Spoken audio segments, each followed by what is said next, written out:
ஆத்ம நமஸ்காரம். தினம் ஓர் அறிவு. இந்த பகுதியில் இன்றைக்கி நம்ம இந்த வர்ணத்தை பற்றி பார்க்க போகிறோம். அதாவது ஜாதி. அந்த இதிகாச புராணங்களுக்கு முன்னாடியே இந்த வர்ணங்கள் பிரிக்கப்பட்டாயிருச்சு. அதை நீங்கள் கூர்ந்து கவனிச்சிங்கன்னா தெரியும். வேட்டை சமுதாயத்தில் இருந்து அது தேவையின் அடிப்படையில், அதாவது ஒரு குறியீடாக, ஒரு அடையாளத்துக்காக இந்த பிரிவுகள் பிரிக்கப்படுது. அது பார்த்திங்கன்னா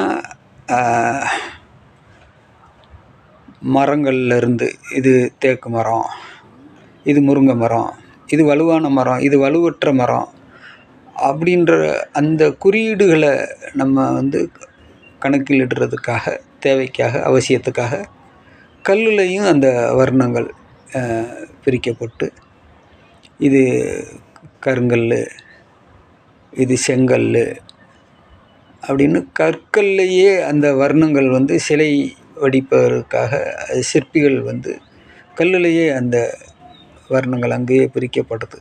அது தேவையின் அடிப்படையில் மற்ற அது அடுத்து கீழிருந்து வரக்கூடிய மாணவர்களுக்கு குறிப்புக்காக அது உருவாக்கப்பட்டது. அது அப்படியே நாளடைவில் அது வழக்கத்துக்கு வந்துருச்சு. அவ்வளவுதான். அதை நம்ம கீழ் மேல்னு சொல்லி பிரிச்சிடுறோம். அவ்வளோதான். அங்கே தான் பிரச்சனை உண்டாகுது. கீழ் மேல்னு நம்ம எப்போ பிரிக்கிறோமோ அப்போ பிரச்சனை உண்டாயிருது. அது அப்படியே ஜாதி, அந்த ஜாதி அது பறவைகளில், மிருகங்களில் எல்லாத்துலேயுமே அந்த இது வந்துடுது.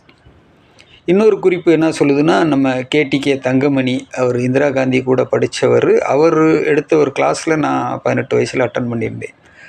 அந்த சித்தாந்தம் என்ன சொல்லுது, அது கம்யூனிச சித்தாந்தம் என்ன சொல்லுது அப்படின்னா, அந்த வேட்டை சமுதாயத்திலிருந்து வேட்டைக்கு கிளம்பும்போது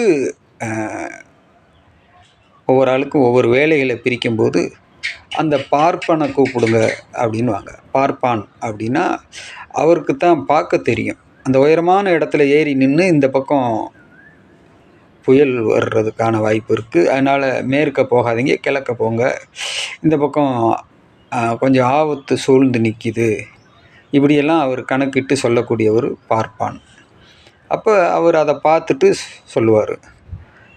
அப்போ அவங்க கிளம்புறதுக்காக ஒரு பறை எடுத்து அடிக்கக்கூடியவனை அதுக்குரிய வார்த்தையை சொல்லி இப்படி ஒரு அடையாளக்குறிகளாக துவங்கப்பட்டதுன்னு சொல்லுவாங்க.